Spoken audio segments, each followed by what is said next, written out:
ठीक है। कल 17 अक्टूबर था और 17 अक्टूबर को रिज़ल्ट आया एनटीए यूजीसी नेट का, सोशल वर्क का। और आप देख सकते हो सोशल वर्क में जो बेसिकली जनरल कैटेगरी से थे, वहाँ जेआरएफ की जो कट ऑफ गई थी 216 गई थी। जेआरएफ की कट ऑफ 216, और असिस्टेंट प्रोफेसर की जो कट ऑफ गई थी वो 190 गया था, 190। और पीएचडी की जो कट ऑफ गई थी जनरल के लिए 164 गया था। ये आप देख सकते हैं, ये कट ऑफ है सोशल वर्क की जनरल की। ओबीसी की बात करते हैं तो जेआरएफ के लिए है 206 नंबर, जिसके 206 है या उससे प्लस है उनका जेआरएफ है। और जो 174 है वो असिस्टेंट प्रोफेसर की, यानी नेट उन्होंने क्वालिफाई किया है, 174 गया था, 174 गया था। आप देख सकते हैं ये असिस्टेंट प्रोफेसर की कट ऑफ 174। और 150 जो गया है वो ओबीसी की बात मैं कर रहा हूँ, 150 ये आप लोगों का गया है पीएचडी का।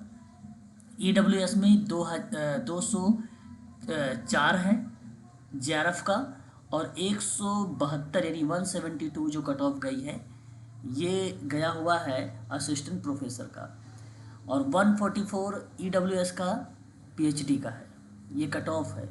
एससी की अगर हम बात करते हैं तो 192 जो गया हुआ है ये कट ऑफ गया है जेआरएफ का। 160 की बात करते हैं अगर हम लोग तो असिस्टेंट प्रोफेसर का कट ऑफ गया हुआ है। 140 आपका गया है पीएचडी का। ठीक है, इस बार 3 तरीके के रिजल्ट आए हैं और तीनों का जो है कट ऑफ दिया गया है।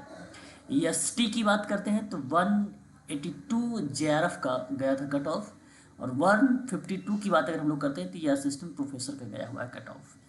132 की बात अगर हम लोग करते हैं तो ये पीएचडी का कट ऑफ है।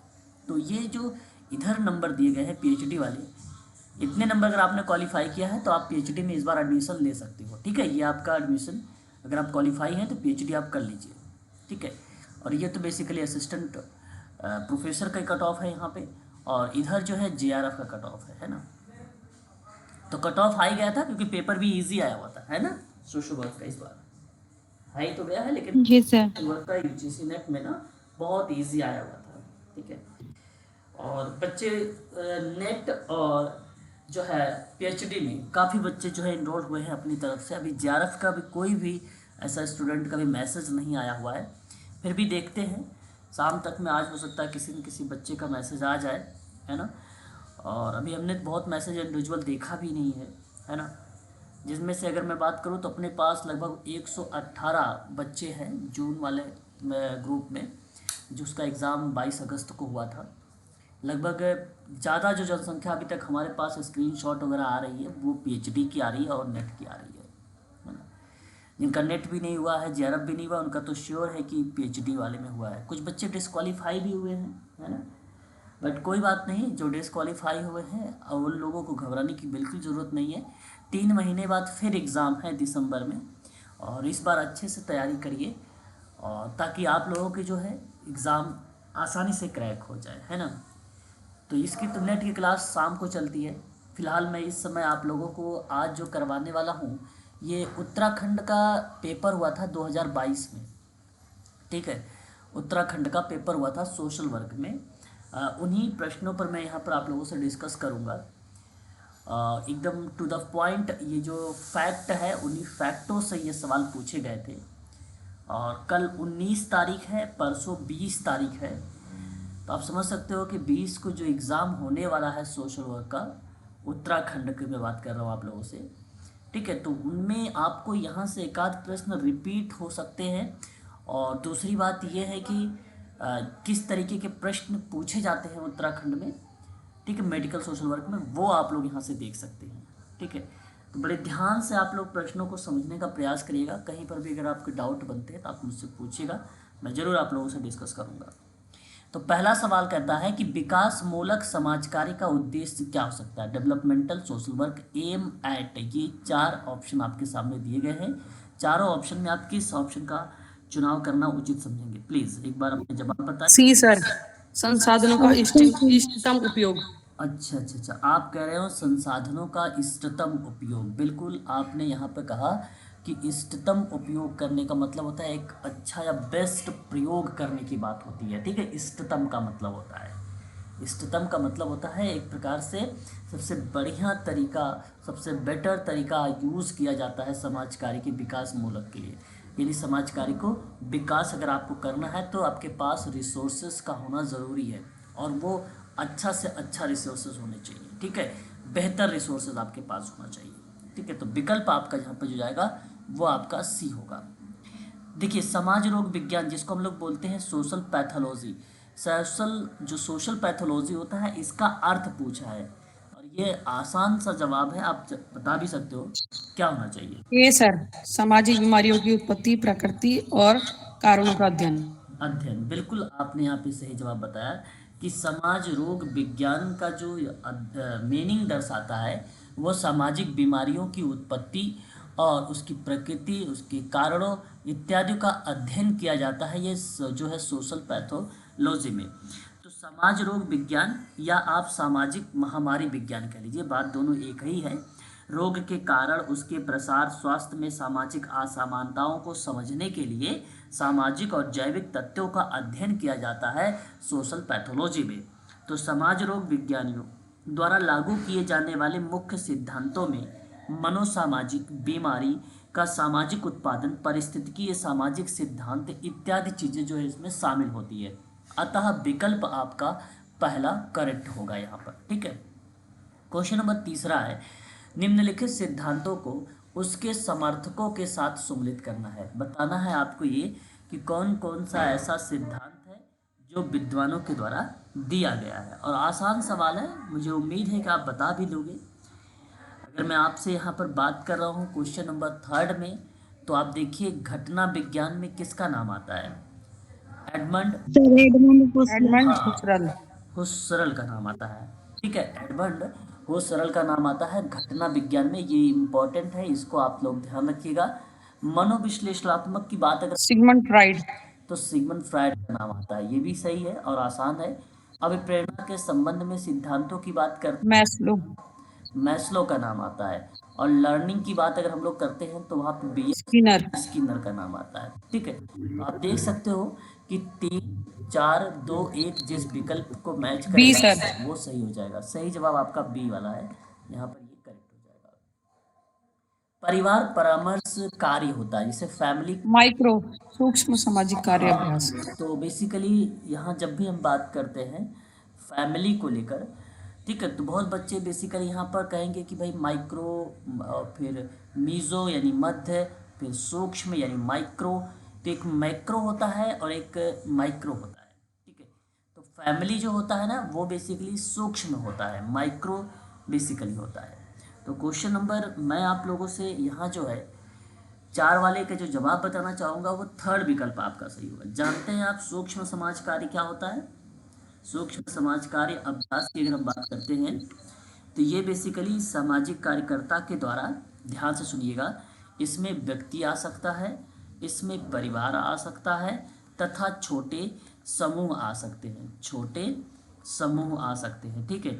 जब व्यक्तियों, परिवारों और छोटे समूहों के साथ मिलकर किए जाने वाला कोई कार्य होता है तो उसी कार्य को हम सूक्ष्म समाज कार्य अभ्यास कहते हैं, ठीक है।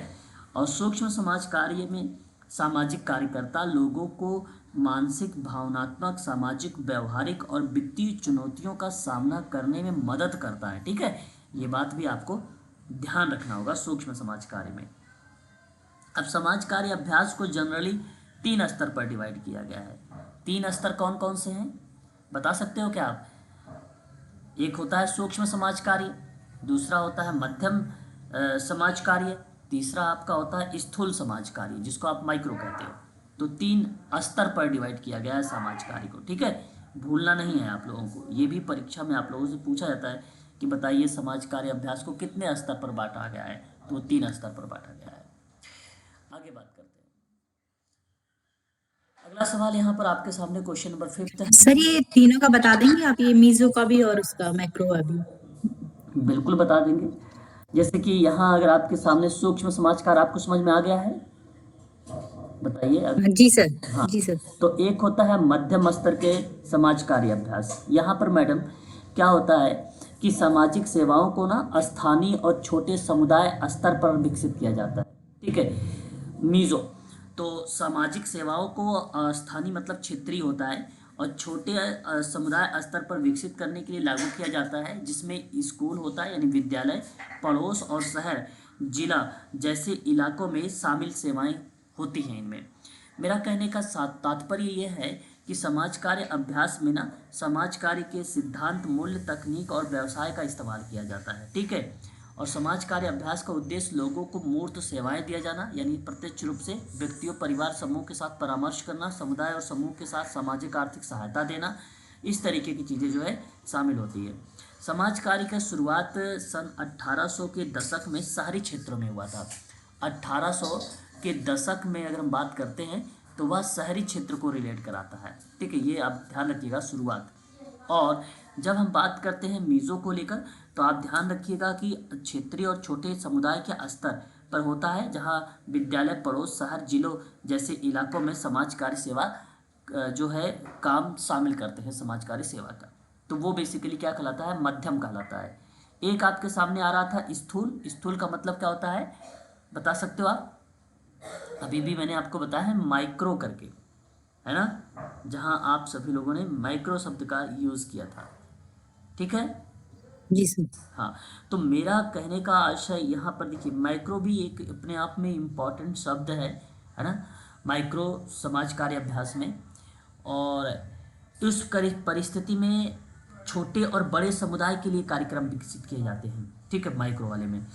मेरा कहने का मतलब है कि समाज कार्य का एक अभ्यास है जिसके बड़े पैमाने पर सामाजिक मुद्दों को संबोधित करता है। तो माइक्रो सामाजिक कार्यकर्ता सरकारी एजेंसी, एनजीओ, थिंक टैंक और वकालत समूहों के लिए काम करता है, ठीक है, जैसे रिसर्च हो गया, कार्यक्रम डेवलप हो गया, कम्युनिटी बेस्ड एजुकेशन हो गई, नीति विश्लेषण हो गया, वकालत जैसे काम शामिल होते हैं। यहाँ तक कि राज्य और संघीय सरकार को कमज़ोर आबादी की बेहतर सेवा करने के लिए, नीतियों में बदलाव करने के लिए मोटिव भी करती है, प्रोत्साहित भी करती है, तो वो माइक्रो समाज कार्य करता है। ये बात भी आपको ध्यान रखना, उसको हम लोग स्थूल बोलते हैं।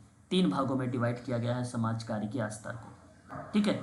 आशा करता हूँ कि जी बातें आपको समझ में आ गई होगी। चलिए आगे बढ़ें, बताइए प्लीज़।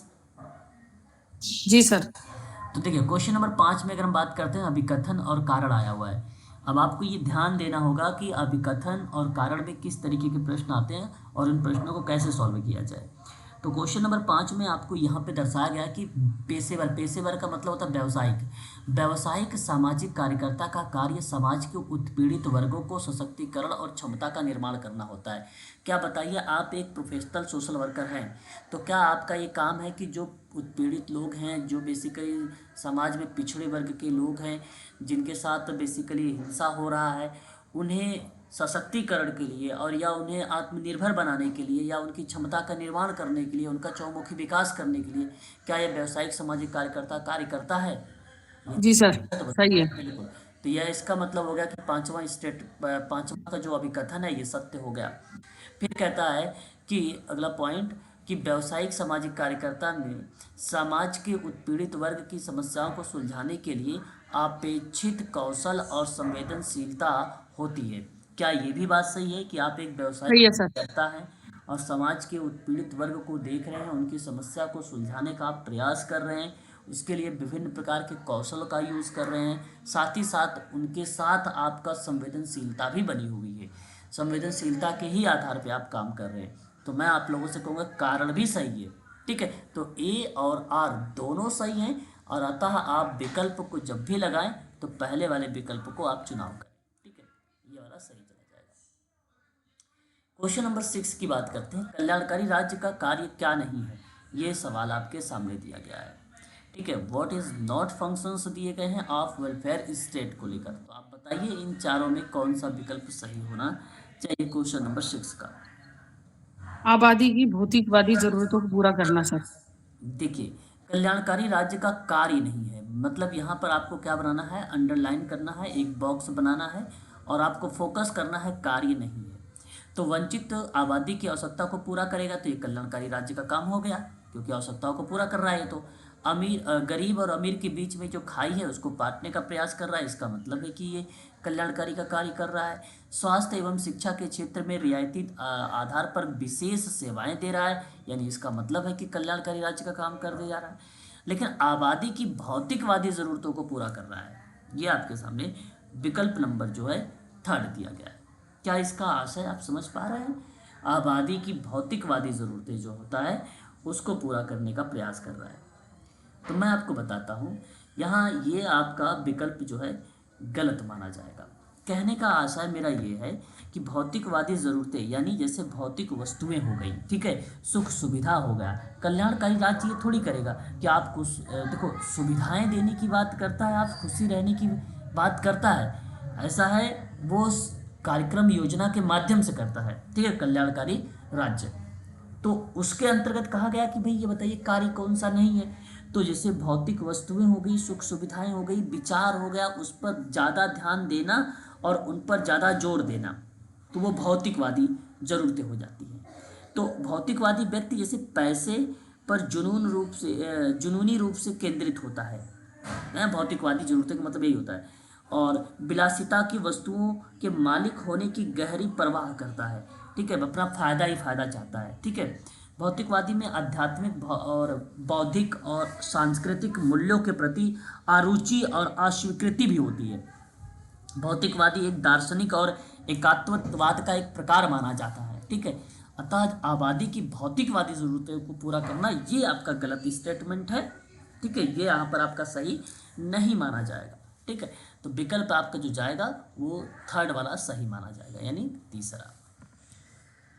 क्वेश्चन नंबर 7 देखिए, और आपके सामने यहाँ पे सवाल दिया गया है कि निम्नलिखित में से कौन सा वयस्कत्व का विकास मूलक विशेषता नहीं है। यहाँ पे एडल्टहुड का फीचर बताया गया है डेवलपमेंट के आधार पर कि वो नहीं है।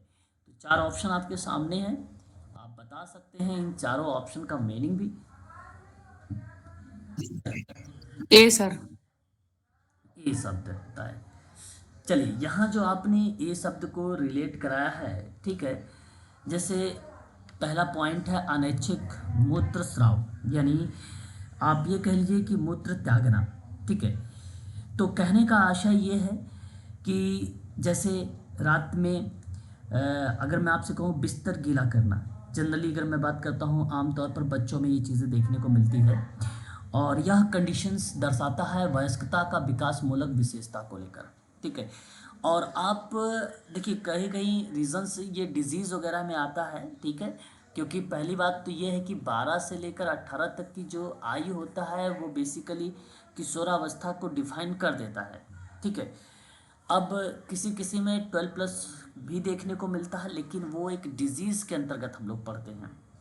फिलहाल वयस्कता यानी एडल्टहुड या वयस्कता का जो विकास मूलक विशेषता नहीं है, वह शब्द दर्शाता है आपका अनैच्छिक मूत्रस्राव। बाकी आप वयस्कता के विकास मूलक विशेषता में जब पढ़ेंगे तो परिवार के मुखिया की भूमिका का समायोजन करते हैं ये, ठीक है, एडजस्टमेंट करते हैं या उस तरीके का रोल प्ले करते हैं ये एडल्टहुड के जो बच्चे होते हैं। उम्र बढ़ने वाले जो माता पिता के लिए कमाई करना, यानी उस तरीके अगर मान लीजिए एज उनकी बढ़ रही है तो पेरेंट्स के लिए एक प्रकार की हेल्प भी करते हैं वो, तो ये भी एक प्रकार की विशेषता बनती है। भविष्य के लिए बचत की बात करना यानी सेविंग फॉर फ्यूचर की भी प्रक्रिया इन्होंने शामिल किया है। तो यहाँ नीचे BCD आपके तीनों रिलेट होते हैं, लेकिन जो विकल्प ए है ये विकल्प ए आपका सही नहीं माना जाएगा। अतः मैं आप सभी लोगों से कहूँगा कि विकल्प ए का ही चुनाव करें, ठीक है, बाकी तो आपको सारे माने जाएंगे, ठीक है। तो असंयम है, मूत्र पर असंयम, ठीक है, इसी कंडीशन को ये दर्शाया गया है। एक यूनिक सवाल यहाँ पर आपके सामने ये एडल्टहुड को लेकर पूछा गया था, तो विकल्प आपका पहला ही सही जाएगा यहाँ पर, ठीक है। बाकी सारे विकल्प सही हैं विशेषता के रूप में, पहला नहीं सही था। निम्नलिखित में से सही क्रम को व्यवस्थित करना है आपको, मतलब एक सीक्वेंस आपको लगाना है, ठीक है, arrange the following in correct sequence लगाना है कि आप सबसे पहले बताइए क्या क्या चीज़ें करेंगे। तो देखिए इनटेक इंटरव्यू है, तो सब इनटेक। क्या आप लगाना उचित समझेंगे। क्वेश्चन नंबर 8 में ये सवाल आपके सामने प्रकट हुआ है, तो आप किन चीज़ों को दर्शाना उचित समझेंगे सबसे पहले। इंटेक होगा सर, फिर इंटेक के बाद फिर डायग्नोस्टिक समरी मतलब निदानित सारांश होगा, फिर होगा देखिए सर मैं आपको बताता हूँ, ठीक रेफरल। है। देखिए देखिए, यहाँ देखो एक शब्द है रेफरल और एक शब्द है इनटेक, ठीक है। ये दो चीज़ें ध्यान रखिए। और ये विजिट तो बाद की प्रोसेस आता है, इन दोनों में आपको सबसे पहले आइडेंटिफाई करनी है कि रेफरल क्या होता है और उसके बाद आपको इनटेक इंटरव्यू क्या होता है। देखिए मैंने आपसे कहा है कि जब केसवर की प्रोसेस चलता है तो सबसे पहले प्रवेश आता है, और यहाँ ध्यान सुनिएगा, प्रवेश के बाद फिर मैं आपको अध्ययन बताता हूँ, अध्ययन के बाद आपको निदान बताता हूँ, निदान के बाद उपचार करता हूँ, उपचार के बाद आप लोगों का मूल्यांकन का पार्ट होता है, फिर समाप्ति की पार्ट होती है। कहीं कहीं मूल्यांकन के बाद ही समाप्ति ना होकर वहाँ पे अनुवर्तन शब्द होता है, तो अनुवर्तन भी देखने को मिलता है। ये बेसिकली हमने यहाँ पे देखिए कहीं रेफरल शब्द का यूज़ नहीं किया, कहीं पर भी हमने रेफरल शब्द यहाँ पर आपको बताया ही नहीं। तो सोशल केसवर्क के आधार पे जब हम किसी समस्या के समाधान की प्रक्रिया में बात करते हैं तो उस जगह इस तरीके का चीज़ें शामिल होती है। लेकिन एक शब्द आता है रेफरल, रेफरल का मतलब क्या होता है, परामर्श हेतु संप्रेषण करना, यानी सूचना या व्यावसायिक सहायता के लिए हम जो है बेसिकली कुछ परिस्थितियों या कंडीशनों को हम लोग यूज़ करते हैं, ठीक है। और मेरा कहने का आशय, रेफरल अगर आपसे पूछा जाता है तो आप बताइएगा किसी व्यक्ति या चीज़ को किसी व्यक्ति या स्थान पर भेजने का काम होता है, जैसे किसी डॉक्टर द्वारा मरीज को किसी विशेषज्ञ के पास रेफर करना, है ना। तो बताइए जब पहले तो रेफर होगा तब इनटेक होगा ना, पहले तो डॉक्टर के पास गया ये, यस या नो बताइए, पहले डॉक्टर के पास रेफर किया गया किसी, या जी सर। सोशल वर्कर के द्वारा पहले किसी के पास रेफर किया गया, ठीक है। तो जब वो जाएगा तो डॉक्टर उसके बाद इनटेक करेगा, है ना, उसके बाद वो इनटेक करेगा, प्रवेश करेगा। तो विकल्प आपका पहले नंबर पे आएगा 4, दूसरे नंबर पे आएगा 3, ठीक है, दूसरे नंबर पर आएगा 3, और देन उसके बाद आएगा आपका होम विजिट। अब मान लीजिए समस्या आपको नहीं में समाधान हो पाई, अध्ययन आप नहीं कर पाए, इनटेक नहीं कर पाए सही तरीके से, तो फिर आप घर का दौरा कर लीजिए, और घर का दौरा अगर आपने कर लिया तो वहाँ पे आपको पूरी जानकारी मिल जाती है। तो फिर उसके बाद आपको जानकारी जब मिल जाएगी तो डायग्नोसिस करना स्टार्ट कर दीजिए। तो ये उल्टा दिया गया है, 4 3 2 1, विकल्प आपका पहला सही जाएगा। बात समझ में आई कि नहीं बताइए। जी सर। ये ध्यान रखना। क्वेश्चन नंबर देखिए 9 में, 9 बेसिकली अब आपको मैंने कई बार मैंने आज स्टार्ट करूँगा शाम को, आप सभी लोगों की क्लास लगभग 7 से 8 पे मैंने कहा था कि रिसर्च का स्टेप पढ़ाऊँगा आज, है ना। तो वहाँ आप लोगों को आज ये बताऊँगा। तो बेसिकली इस अनुसंधान की प्रक्रिया में यदि आपको PhD कैग आर पता है तो आप P से प्रॉब्लम होता है, H से हाइपोथेसिस। जी शाम को क्लास रहेगी क्या? हाँ, शाम को डेली क्लास रहती है, ठीक है। सर मुझे तो नहीं मिलती है लिंक। क्या करते हो, ग्रुप में है ना, ग्रुप में ही तो लिंक मैंने भेजा है, पर्सनली थोड़ी हाँ किसी सर, को पर भेजा मुझे है। शाम को नहीं मिलती है क्लास। क्यों भाई, आप लोगों को नहीं आता है ग्रुप में लिंक? आती है सर। तो फिर आती है सर। हाँ बिल्कुल, मैं सबको शेयर कर रहा हूँ इसमें, भाई आप लोगों का एग्ज़ाम है 20 को, इस वजह से। तो बेसिकली क्या है यहाँ पे, पी से आपके सामने जाता है प्रॉब्लम, एच से जाता है बेसिकली हाइपोथेसिस, डी से अगर हम बात करते हैं तो डिज़ाइन, सी से आपका आता है कलेक्शंस, ए को आता है एनालिसिस, जी से आता है जनरलाइजेशंस, आर से आता है रिपोर्ट। अब आपको अगर ये बात पता है तो आप आसानी से कर सकते हो, ठीक है। तो अब ढूंढने वाली बात है, रिपोर्ट मैंने आखिरी में बोला है, तो आप देखिए रिपोर्ट लेखन आपके सामने यहाँ पर प्रस्तुत है। बी में भी है सर, सी में भी है, बी। हाँ अच्छा अभी देखते हैं, बी। बी में भी आपके सामने यहाँ पर दिया गया है, यानी अब आपके सामने क्वेश्चन नंबर 9 में अगर हम बात करते हैं तो विकल्प बी में ये रिपोर्ट आखिरी में है और शुरुआत मतलब सी में भी है। लेकिन देखिए विषय का चयन बी में भी है और विषय का चयन सी में भी है, ठीक है। लिटरेचर ऑफ रिव्यू, देखो प्रॉब्लम हाइपोथेसिस के बीच में क्या होता है, एक और आता है LR को बोला जाता है लिटरेचर ऑफ रिव्यू, जिसको हम लोग बोलते हैं साहित्य समीक्षा। तो प्रॉब्लम के समस्या के समाधान के चयन के दौरान, ठीक है, और या विषय के चयन के दौरान अब हाइपोथेसिस के बीच, इन दोनों के बीच में जो है एक साहित्य समीक्षा आता है। तो विषय का चयन यहाँ पर भी है, विषय का चयन यहाँ पर भी है, साहित्य की समीक्षा यहाँ पर भी है, लेकिन डेटा संग्रह करना ये गलत हो जाएगा। तो साहित्य समीक्षा आता है पहले, उसके बाद किया जाता है डेटा को कलेक्ट, यानी यहाँ पर आप देख सकते हो डिज़ाइन नहीं दिया है, डिज़ाइन देखो विकल्प में नहीं, तो डिज़ाइन मतलब अविकल्प होता है, ये है ही नहीं। फिर कलेक्शन दिया हुआ है, डेटा का संग्रहण करना, फिर एनालिसिस दिया हुआ है यानी डेटा का विश्लेषण करना, और फिर उसके बाद देखिए जनरलाइजेशन नहीं दिया हुआ है, ठीक है, फिर रिपोर्ट दे दिया है, ठीक है। तो विकल्प यहाँ पर कौन सा गया है, बी वाला गया है, ठीक है। तो विकल्प बी ही आपका करेक्ट हो जाएगा। सर कितने बजे क्लास होती है? क्लास होती है शाम को आप लोगों की 7 से 8 होती है, ठीक है। वो सोशल वर्क आप सेट की, जी सर। तो सेट वाले में सोशोलॉजी है, उनके उनके ग्रुप में नहीं जाता है, ठीक है। उत्तराखंड के बच्चों के ग्रुप में जाता है और नेट के ग्रुप में लिंक भेजता हूँ मैं, ठीक है। चलिए जी सर। क्वेश्चन नंबर 10 की बात अगर हम करते हैं तो 10 में आपके सामने ये है कि पेशेवर, मतलब अभी देखिए अभिकथन और कारण से सवाल है। तो कहता है पेशेवर, पेशेवर का मतलब मैं पहले ही बता चुका हूँ। पेशेवर का मतलब क्या होता है अनीता, बताओ, पेशेवर का मतलब क्या है? व्यावसायिक दाने सामाजिक हाँ, कार्य। व्यावसायिक होता है या आप इसे प्रोफेशनल कह लीजिए।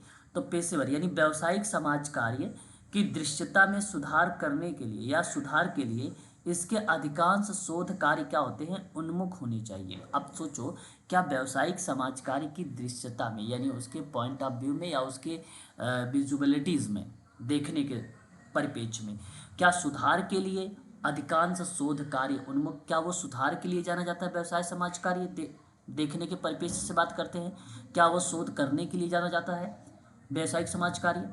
बिल्कुल सही बात है भाई, वो लोगों को सुधारने के भी कार्य करता है, इसलिए सुधार के लिए ये बेसिकली एक प्रकार का फेमस शब्द है। दूसरी बात ये भी है कि वो रिसर्च जो है शोध के दृष्टिकोण से भी बात करता है, इसका मतलब है कि ये भी आपका करेक्ट स्टेटमेंट है। तो दोनों बातें करेक्ट है। तो अगर मैं 10 के बात कर रहा हूँ यहाँ पे क्वेश्चन नंबर 10 में, तो पहला जो पॉइंट आप लोगों को जा रहा है ये आपका करेक्ट है। दूसरा क्या बोल रहा है कि व्यावसायिक समाज कार्य जो कि होता है वो सीमित दृश्यता का एकमात्र कारण है। अच्छा देखो, सीमित दृश्यता, अब यहाँ पर कह रहा था कि देखने का परिप्रेक्ष्य जो होता है वो सुधार के लिए भी होता है और ज़्यादा से ज़्यादा बेसिकली क्या करता है, शोध का भी काम करता है। फिर कारण में कहा कि जो सीमित दृश्यता है, देखने के लिए सीमित है, एकमात्र कारण जो है क्रियात्मक अनुसंधान का अभाव नहीं है। अब यहाँ पे करेक्ट हो गया। देखने का परिप्रेक्ष्य से अगर मैं बात करता हूँ तो एक सीमित परिप्रेक्ष्य है। सीमित का मतलब है कि मैं अगर किसी पर्टिकुलर गोल पे काम करता हूँ तो वो हमारे लिए सीमित बन जाता है कि हम पर्टिकुलर गोल पे काम कर रहे हैं। जब बेसिकली हम पर्टिकुलर ना कह के उसके सार्वभौमिकता पर बात करते हैं तो असीमित परिप्रेक्ष्य दिखा देता है, वो देखने का पॉइंट ऑफ व्यू दिखा देता है। तो ये तो हो गया गोल के आधार पे सीमित दृश्यता का एकमात्र कारण, जहाँ पे बताया गया कि क्रियात्मक अनुसंधान का अभाव नहीं है। तो जाहिर सी बात है, जब सीमित कोई क्रिया होगी, आपने गोल कर दिया, तो वहाँ पे क्रियात्मक फंक्शन रिसर्च जो है एक्टिव रहेगा उस गोल को करने के लिए, है ना, एक्टिव रहेगा। तो वहाँ वो अभाव के रूप में होगा ही नहीं। अभाव मीन्स होता कमी के रूप में होगा ही नहीं। तो यानी ये कारण भी आपका करेक्ट हो गया। क्या यही वजह है कि ये दृश्यता में सुधार और शोध का काम करेगा? ये दोनों पॉइंट, दृश्यता का एकमात्र कारण जहाँ पे फंक्शनल रिसर्च का अभाव दर्शा रहा है, तो उस परिस्थिति में इन चीज़ों को जो है लागू किया जाता है। अतः मैं आप सभी से कहूँगा, इस परिप्रेक्ष्य में क्या ये ऑप्शन में आपका स्पष्टीकरण करेगा या स्पष्टीकरण नहीं करेगा? यस या नो में बताइएगा जवाब। यस यस स्पष्टीकरण हो रहा है सर। नहीं होगा।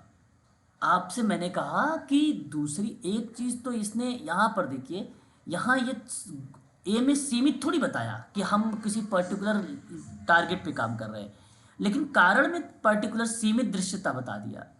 और नहीं होगा सर। दृश्यता का एकमात्र कारण क्रियात्मक अनुसंधान है, तो कि क्रियात्मक अनुसंधान साफ शब्दों में कहीं ना कहीं उसके बारे में जिक्र कर रहा है, लेकिन ए में ऐसा नहीं कुछ है।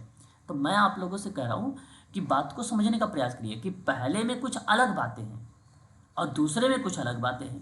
तो अतः इसलिए मैं कहूँगा कि इसका स्पष्टीकरण नहीं होगा, विकल्प डी वाला आपका सही जाएगा। दोनों आपका ए आर सत्य है, परंतु आर ए की सही स्पष्टीकरण नहीं करेगा। अतः क्वेश्चन नंबर 10 का विकल्प डी सही होगा। ठीक है। क्वेश्चन नंबर 11 वाले में आप सबको पता होगा। जी सर। जैसे चिपको आंदोलन का शब्द आपने सुना होगा। सुंदरलाल बहुगुणा। बिल्कुल, आपने जब भी नाम सुनते हैं और उस परिप्रेक्ष्य में जब हम बात करते हैं कि आंदोलन के कार्यकर्ता कौन रहे हैं या उसका बेसिकली रोल कब आया, देखने को कब मिला हम लोगों को, तो इन दृष्टिकोण में हमें देखने को मिलता है। ये पेपर बड़ा आसान सवाल है और मैं आप सबसे कहूँगा कि 20 तारीख को आपको मिलेगा ये उत्तराखंड में। तो चिपको आंदोलन की बात करते हैं तो आपने में से किसी बच्चे ने अभी भी बताया है कि सुंदरलाल बहुगुणा। सुंदरलाल बहुगुणा। सही बात, सही। नर्मदा बचाओ आंदोलन मेधा पाटकर। मेघा पाटेकर का नाम आ जाएगा। लोकपाल अन्ना हजारे। अन्ना हजारे। पश्चिमी घाट बचाओ, ये पश्चिमी तो बड़ा घाट आसान माधव गाडगिल। बेसिकली। देखिए, अब आपको ये 3 पता था। पश्चिमी घाट अगर बचाओ आंदोलन आपको पता भी नहीं है तब भी आप जो है इसको आसानी से आइडेंटिफाई कर सकते थे, है ना। तो फिलहाल इस सवाल का जवाब आप किधर बताना उचित समझेंगे कि अच्छा, एक बात मुझे बताइए, पश्चिमी घाट बचाओ आंदोलन जो है बेसिकली ना पश्चिमी घाट के संरक्षण के लिए गाडगिल और कस्तूरी रंजन समिति का जब गठन किया गया था तो इन समितियों के पश्चिमी घाट के संरक्षण के लिए कई सिफारिश की गई थी। यहाँ आपका पर्यावरण संरक्षण एक अधिनियम था 1986 का, उसी के तहत पश्चिमी घाट पारिस्थितिकी प्राधिकरण की स्थापना की सिफारिश किया गया था। ठीक है, तो ये बात थोड़ा सा आप ध्यान रखिएगा। पश्चिमी घाट का मतलब आप समझ रहे होंगे, भारत के उत्तर दक्षिण दिशा में फैली पर्वतमाला है जहाँ गुजरात, महाराष्ट्र, गोवा, कर्नाटक, केरल, तमिलनाडु के भारतीय राज्यों में, है ना, वहाँ बेसिकली ये देखने को मिलता है। तो पश्चिमी घाट बचाओ आंदोलन की शुरुआत सन 1986 के बाद शुरू हुआ था। ये बात ध्यान रखिएगा, सन 1987-88 में हर वर्ग के लोगों की भागीदारी और 150 से अधिक संगठनों की सक्रिय भागीदारी के साथ पैदल मार्च आयोजित भी किया गया था पश्चिमी घाट बचाओ आंदोलन को लेकर। तो ये बात आप थोड़ा सा ध्यान रखेंगे, ठीक है, इसके परिप्रेक्ष्य में। तो आप विकल्प का चुनाव करिएगा। पहले का 2 है, दूसरे का 1 है। पहले का 2 है, दूसरे का 1 है। विकल्प नंबर आप देखिए सेकंड वाले में आ रहा है, यानी सेकंड विकल्प आपका सही रहेगा। क्वेश्चन नंबर 12 आपके सामने दिया गया है कि कार्यक्रम प्रबंधन के निम्नलिखित चरणों को तार्किक क्रम में व्यवस्थित करना है आपको। क्वेश्चन नंबर 12 में क्या आपका यहाँ पर विकल्प जाना चाहिए? Sir, identify of all needs, महसूस की गई जरूरतों की पहचान पहले आएगा। बिल्कुल सही जवाब। फिर यहाँ आएगा आपका सर जाएगा परियोजना निर्माण, फिर उसके बी बाद आपका मूल्यांकन, लास्ट में आपका रिकॉर्डिंग। मूल्यांकन, फिर रिकॉर्डिंग। बिल्कुल सही जवाब आपने बताया। कोई भी मैनेजमेंट अगर आप कार्य कर रहे हैं मैनेजमेंट या प्रोग्राम के लिए, तो उसके लिए एक स्टेज होता है, एक स्टेप होता है और चरण होता है, एक सोपान होता है। कोई काम करने का एक तरीका होता है। तरीका यही कहता है कि आप सबसे पहले उसकी आवश्यकताओं की आइडेंटिफाई करें कि नीड क्या है, फिर उसके लिए उसके आधार पे बेसिकली प्रोजेक्ट वगैरह बनाएं, फिर उसके आधार पे आप उसकी इवेलुएट करें या मॉनिटरिंग करें और देन उसके बाद आप उसको रिकॉर्ड करें। अच्छा, इसके बीच भी कई स्टेप आते हैं, ऐसा नहीं कि यहीं तक ये सारे स्टेप है ना। बहुत सारी चीज़, छोटी छोटी चीज़ें आती हैं, लेकिन ये आपको ध्यान देने वाली चीज़ें हैं, ठीक है। बाकी आप आइडेंटिफाई कर भी लेंगे इसमें, है ना। चिकित्सा सामाजिक कार्यकर्ता आप हों, बताइए आप कि इसके लिए महत्वपूर्ण व्यावसायिक कौशल क्या हो सकता है आपके लिए। आप चिकित्सा सामाजिक कार्यकर्ता है तो आपके लिए महत्वपूर्ण कौशल क्या हो सकते हैं। 4 ऑप्शन है क्वेश्चन नंबर। सर 4 सभी होंगे सर, सभी। आप कह रहे हो सभी होंगे, बिल्कुल। तनाव प्रबंधन की बात करें, संचार कौशल की बात करें, पेशेंस धैर्य की, करुणा और निस्वार्थ की, ठीक है। करुणा मीन्स होता है स्नेह, ठीक है। तो यहाँ पर आपका चारों होंगे। तो 4 का मतलब अगर आपसे हम बात करते हैं तो विकल्प जो जाएगा आपका वो आपका करेक्ट माना जाएगा, आपका सी वाला, ठीक है। थोड़ा सा होल्ड रखिएगा, का विकल्प सी आपका सही होगा, इसको आप ध्यान रखिएगा। क्वेश्चन नंबर आ जाइए 14 पर। क्वेश्चन नंबर 14 आपसे क्या कहता है कि पेशेवर सामाजिक कार्यकर्ता की भूमिका समाज के दमित एवं उपांतिक वर्गों के सशक्तिकरण की क्षमता का निर्माण करता है। देखिए, आप सोचो कि आप व्यावसायिक सामाजिक कार्यकर्ता हो। देखिए, एक बात ध्यान रखिएगा कि जो पेशेवर शब्द यूज करता है ये उत्तराखंड यूज करता है। व्यावसायिक समाज कार्य है अदर स्टेट के लोग यूज करते हैं। दिल्ली वाला एम्स का भी अगर करें या पीजीआई की बात करें तो वहाँ पर व्यावसायिक शब्द यूज करते हैं। तो पेशेवर व्यावसायिक दोनों बात एक ही होता है, अलग अलग बात समझिएगा, ठीक है ना। तो बताइए, आप व्यावसायिक सामाजिक कार्यकर्ता हैं, आपकी भूमिका समाज की जो दमित और उपांतिक वर्ग का मतलब जैसे पिछड़े उछड़े वर्ग के जो लोग होते हैं उनकी बात कर रहा है, क्या उनके सशक्तिकरण और क्षमता का निर्माण करेगा। देखिए ये सही, अभी अभी सही है सर। आपने एक सवाल देखा था, मुझे तो याद है, अभी अभी पीछे ही एक सवाल इससे आया था और ये दोबारा एक सवाल उसी जैसा आ रहा है। ठीक है, केवल एक दो शब्दों का फेर है, यहाँ समाज की दमित है, बाकी सारे शब्द वही हैं। पेशेवर सामाजिक कार्यकर्ता ने समाज के ऐसे वर्गों की समस्या को निपटाने के लिए अपेक्षित कौशल और संवेदनशीलता की बात करता है। तो अगेन अब देखो वहां पर जो आया था दोनों सही था, लेकिन व्याख्या, सर इसमें सर व्याख्या हो रही है। हाँ इसमें व्याख्या के रूप में दिया गया है, अतः मैं आप लोगों से कहूंगा कि ये व्याख्या का पार्ट है, यहाँ पर ऑप्शन आपका चला जाएगा ए। ठीक है, ये व्याख्या है।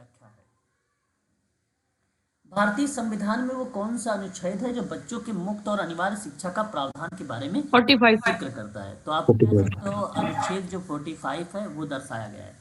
देखिए आप सबको भलीभांति तरीके से मालूम होना चाहिए, भारतीय संविधान का अनुच्छेद 21 का ए, पहली बात एक तो ये आपको पता होना चाहिए, जब भी हम बात करते हैं 21 का एक में तो उस प्रक्रिया में आपको पता होना चाहिए। देखिए ये 21 का एक क्या बताता है, बता सकते हैं आप? 21 का एक या फर्स्ट, किसी भी व्यक्ति को कानूनी द्वारा तय प्रक्रिया के अलावा उसके जीवन या व्यक्तिगत आज़ादी से वंचित नहीं किया जा सकता है। ये बात आप भलीभांति तरीके से जानते हैं। 21 का एक के अंतर्गत मैं आपसे बात कर रहा हूँ। तो उसमें आप लोग ये बताते हो कि एक बार क्या हुआ, 86वां संशोधन हुआ था 2002 में। तो उस समय ये कहा गया कि राज्य कानून द्वारा निर्धारित करेगा। तो यानी मौलिक अधिकार के रूप में कहा, मौलिक अधिकार के रूप में बोला कि 6 से 14 वर्ष के आयु के सभी बच्चों को मुक्त और अनिवार्य शिक्षा का प्रावधान होगा। ये आपको देखने को मिला 21 का एक में, यानी ए में।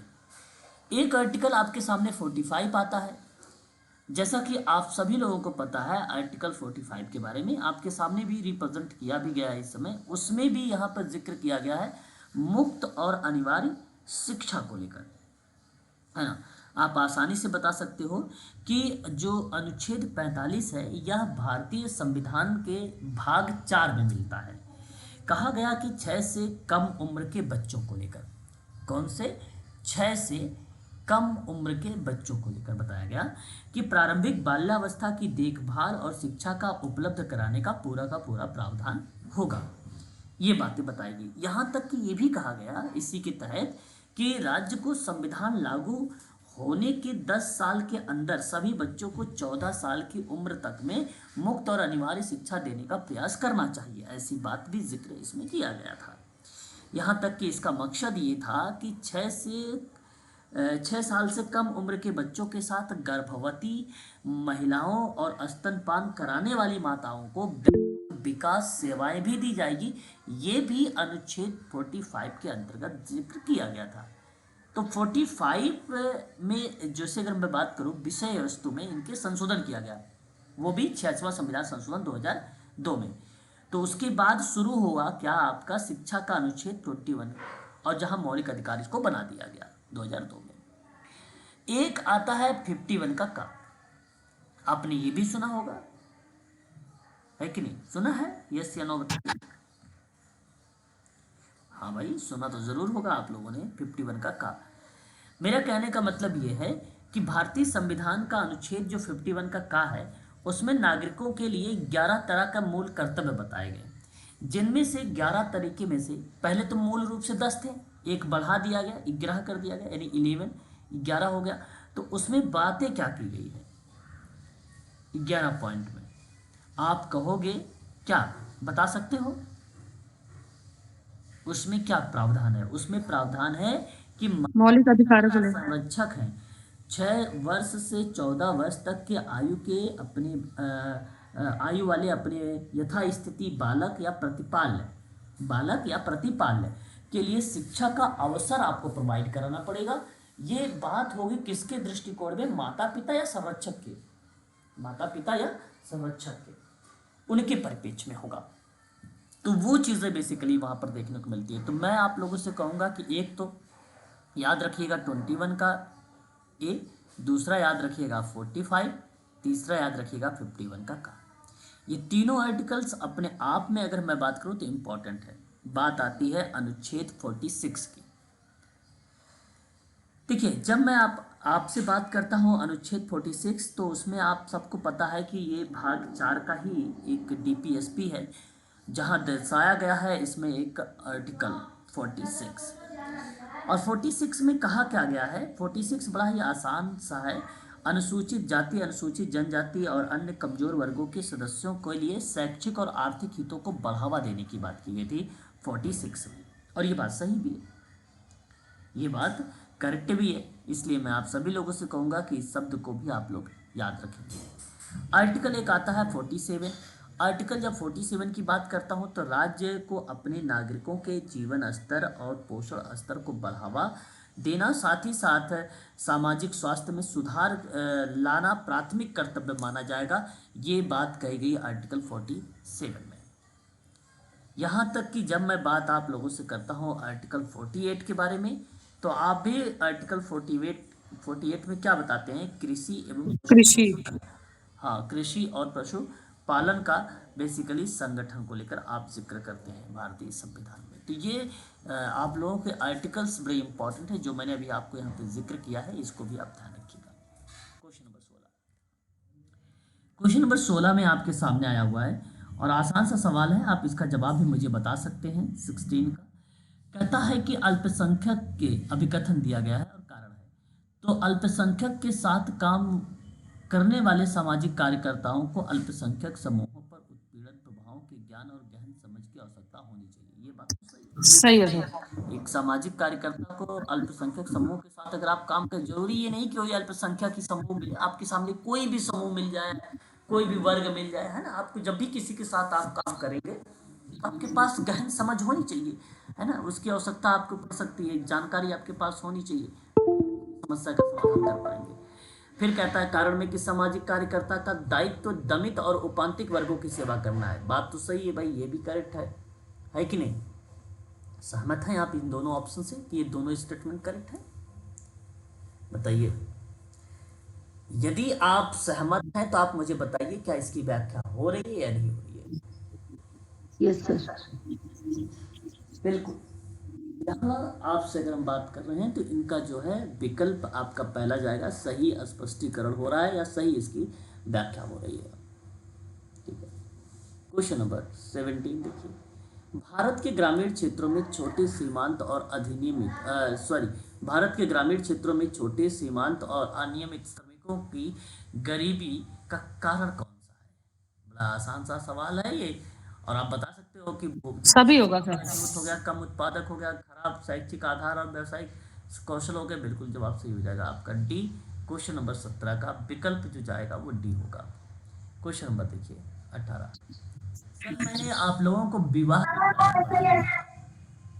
किसके बारे में पढ़ाया था? विवाह के बारे में।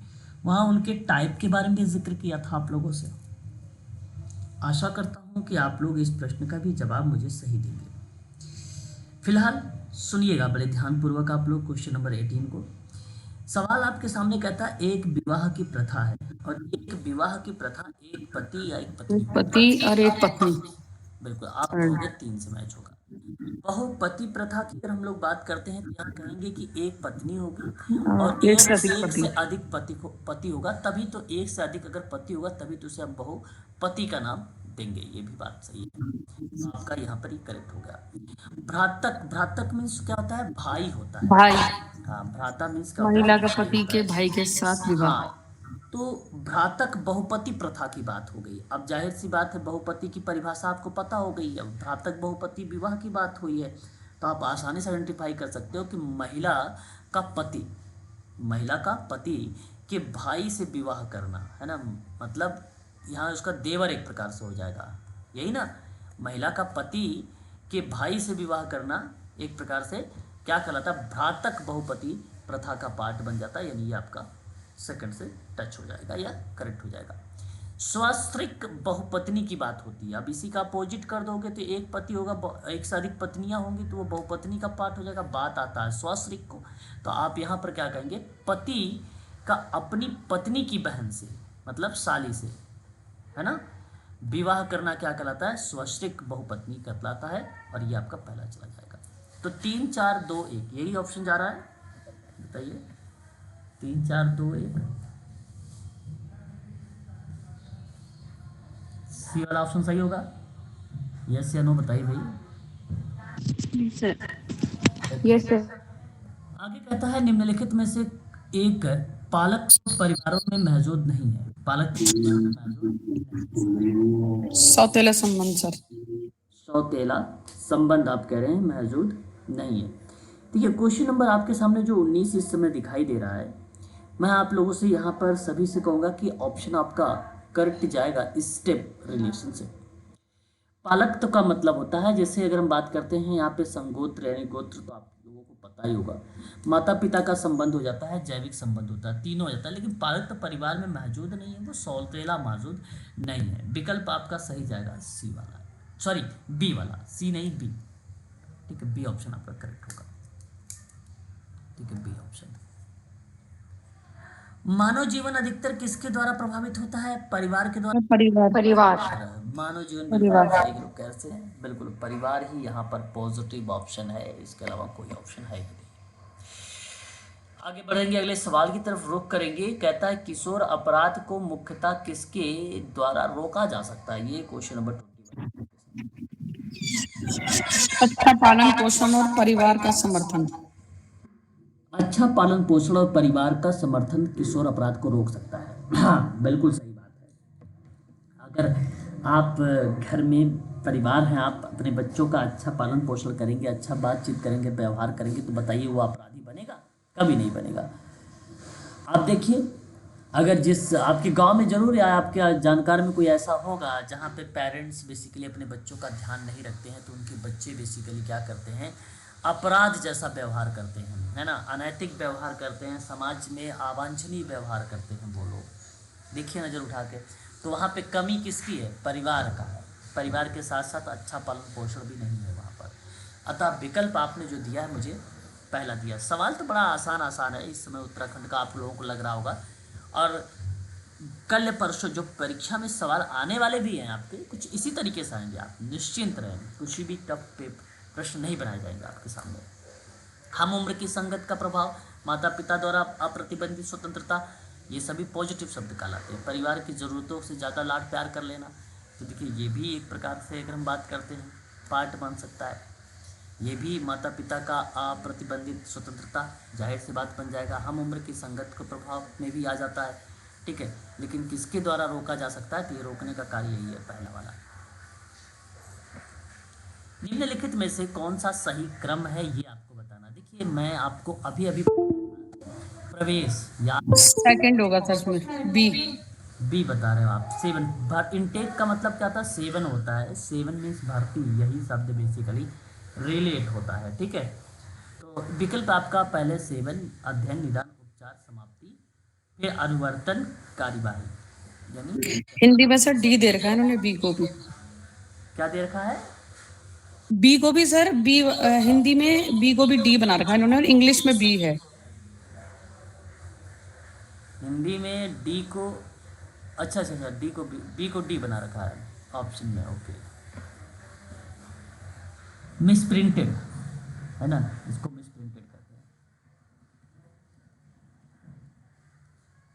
निम्नलिखित में से एक किशोर सुधार गृह, देखिए बड़ा इंपॉर्टेंट क्वेश्चन ये भी है, किशोर सुधार गृह में सामाजिक कार्यकर्ता कार्य नहीं करे। अच्छा ये बताइए जरा, निम्न में से एक किशोर सुधार गृह में सामाजिक कार्यकर्ता का कार्य कौन सा नहीं होगा, आपको बताना है।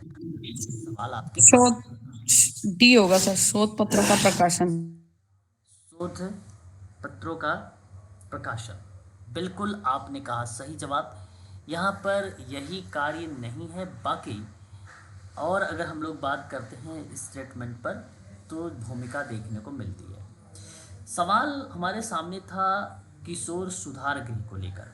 मेरे कहने का सिंपल अर्थ है और मीनिंग भी सिंपल है सुधारगिरी के दृष्टिकोण में।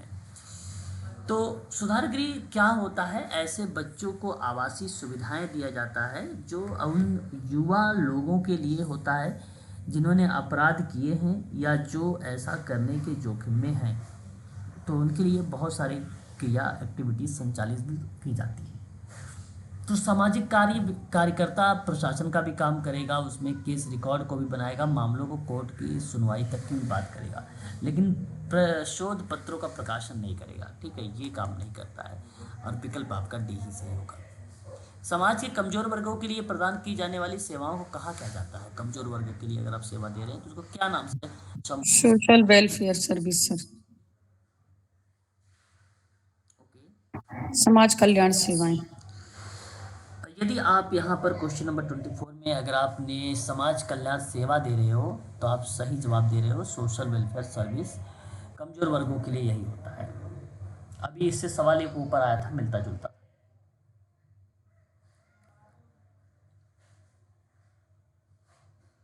क्वेश्चन नंबर 25 आपके सामने दिया गया है और 25 बड़ा ही आसान सवाल है।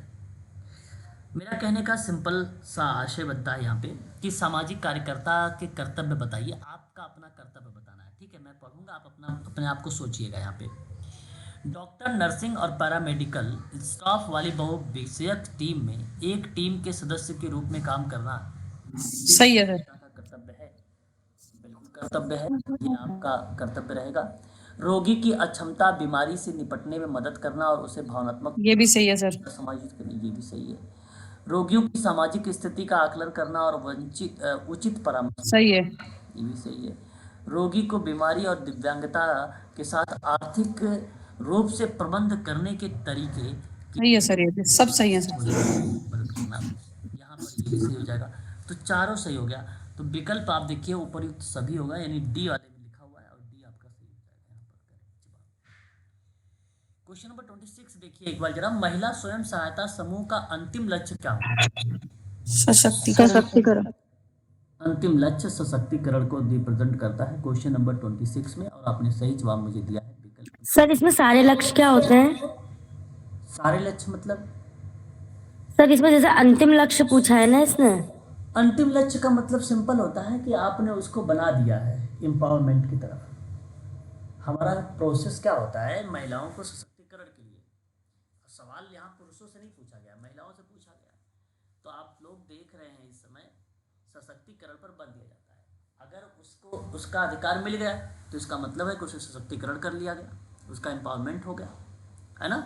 अगर आपके अधिकार आपको मिल जाते तो यानी आपको बढ़ावा मिला ना, ट्रेडिशनल शब्दों में हम यही बोलेंगे ना कि सशक्तिकरण हो गया, है कि नहीं? जी सर। हाँ, तो आपसे अगर वंचित किया जा रहा है, आपको हटाया जा रहा है, आपके साथ हिंसा हो रही है, आपके साथ दुर्व्यवहार हो रहा है, तो सशक्तिकरण का पार्ट है ही नहीं। और महिला स्वयं सहायता समूह की बात करते हैं, अंतिम लक्ष्य यही होता है महिलाओं का सशक्तिकरण करना। ठीक है, क्वेश्चन नंबर 27, निम्नलिखित में से कौन सा विभाग मई 2012 में सामाजिक न्याय और सशक्तिकरण मंत्रालय के तहत बनाया गया था? ये बताना है विभाग का नाम, कौन सा वो विभाग था? डिसेबिलिटी वाला है सर। दिव्यांगता के मामलों का विभाग बनाया गया था 2012 में। बिल्कुल बात सही कर रहे हैं आप, क्योंकि प्राफ जो है 2016 का जो RPWD एक्ट है, इसकी ड्राफ्टिंग 2011 में ही की गई थी। ठीक है, from charity to social case work नामक पुस्तक किसकी है? Elizabeth Agnew. सर इसका आपने एलिजाबेथ एग्न्यू बताया था और कुछ from charity case Mary Richmond है। एलिजाबेथ देखिए, एग्न्यू बताया था सर आपने। मैं आपको बता रहा हूँ, दोनों मेरी बात तो सुन लो। चैरिटी टू सोशल वर्क की बात अगर हम लोग करते हैं तो वहाँ बेसिकली क्या है कि एलिजाबेथन एग्न्यू का नाम आता है। अगर यही from charity to social case work होता तो नाम किसका था? मैरी रिचमंड है सर। हाँ ठीक है, तो ये बात ध्यान रखिएगा, विकल्प आपका डी होगा। कहीं कहीं आपको इन दोनों का नाम मिलता है, लेकिन प्राथमिकता मैरी रिचमंड को दिया जाता है, लेकिन उत्तराखंड ने दिया एलिजाबेथन एग्न्यू का नाम। ठीक है, ये बात ध्यान रखिएगा। क्वेश्चन नंबर 29 देखिए, जनसंख्या पिरामिड क्या दर्शाता है? एक निश्चित समय पर आयु लिंग वितरण। डी। सही जवाब ये आपका डी होगा। क्वेश्चन नंबर 30, मानवाधिकार वाक्यांश का सर्वप्रथम प्रयोग किया गया संयुक्त राष्ट्र का चार्टर सर। संयुक्त राष्ट्र। हिंदी में आप बता सकते हो मुझे कि संयुक्त राष्ट्र का चार्टर बेसिकली मानवाधिकार वाक्यांश का सर्वप्रथम प्रयोग किया गया था। विकल्प आपका सी सही जाएगा। आत्मनिर्णय का अधिकार एक सिद्धांत सामाजिक कार्यकर्ता किसकी पहचान करता है जब आत्मनिर्णय का सिद्धांत सेवासी लगाता है? ए है सर, ए सेवार्थियों को अपनी पसंद और निर्णय लेने में स्वतंत्रता के अधिकार और आवश्यकता को पहचानता है। बिल्कुल, सेवार्थी की अपनी पसंद और निर्णय लेने की स्वतंत्रता के अधिकार और आवश्यकताओं की पहचान करता है। विकल्प सही है पहला, क्योंकि यही आत्मनिर्णय का मीनिंग दर्शाता है इस सिद्धांत में कार्य करता है। क्वेश्चन नंबर 32, भावनात्मक विकार जिसमें एक व्यक्ति वास्तविकता के प्रति उन्मुख रहता है लेकिन पुरानी चिंताओं से पीड़ित भी होता है। Neurosis sir, neurosis. Question number 32 में आप जवाब मुझे दे रहे हैं न्यूरोसिस, और बिल्कुल सही जवाब होगा आपका विकल्प यहाँ पर डी। देखो, कहने का सिंपल अर्थ है यहाँ पे न्यूरोसिस में, जब भी कोई प्रोसेस या क्रिया की जाती है तंत्रिका ताप में, जिसको हम लोग न्यूरोसिस कहते हैं, तंत्रिका ताप इसकी शुद्ध है हिंदी, तो अपना असंतोष या तनाव व्यक्त करता है। भावनात्मक लचीलेपन की कमी के कारण दूसरों के साथ संघर्ष, चीज़ों को सही करने के बारे में जुनून होना, बातचीत में अक्सर ध्यान भटक जाता है। इसी प्रक्रिया में न्यूरोसिस का नाम हमें देखने को मिलता है, या न्यूरोसिस इसे हम लोग कहते हैं। ठीक है, तो यह आप सभी लोगों को ध्यान में रखना होगा। न्यूरोसिस को कई भागों में बेसिकली दर्शाया भी गया है, कई इसको टाइप के रूप में आप इसे कहिए, कई प्रकारों के रूप में इसको डिफाइन भी किया गया है। देखिए, समझने का प्रयास करिएगा आप लोग। यहाँ पर जब भी हम बात करते हैं तो आपने नाम सुना होगा एक ICD-10 के बारे में। ठीक है, इंडिविजुअल बेसिकली अगर हम बात करते हैं ICD को लेकर, तो इंडिविजुअल क्लासिफिकेशन डिजीज़ होता है, और एक होता है DSM, डायग्नोस्टिक स्टैटिक मैनुअल। ठीक है, ये चीज़ें होती हैं। तो सन 1980 के दशक में DSM थर्ड ने ये डिफाइन किया था न्यूरोसिस के बारे में। तो न्यूरोसिस के जैसे अनियंत्रित जुनून का विकार होना, और आवेग नियंत्रण विकार, चिंता विकार, हिस्टीरिया, अनेक प्रकार का भय, इस तरीके की चीज़ें बेसिकली इसमें शामिल किया गया है। ठीक है, तो ये बात भी आप यहाँ पर ध्यान में रख सकते हैं न्यूरोसिस के बारे में। न्यूरोसिस को कई भागों में डिवाइड किया गया, जैसे एंजाइटी एक है, और डिप्रेशन है एक, ठीक है, एक सोमेटाइजेशन है एक, है ना, और एक जो है अभिघात जन्य तनाव विकार है, और एक क्षतिपूर्ति जो है न्यूरोसिस है। इस तरीके के ये कई टाइप का देखने को मिला भी है। ठीक है, ये बात ध्यान रखिएगा। विकल्प आपका यहाँ पर जाएगा 4 वाला। ठीक है, एक शब्द हमारे सामने रिलेट होता है, पैरानोइड स्टेट।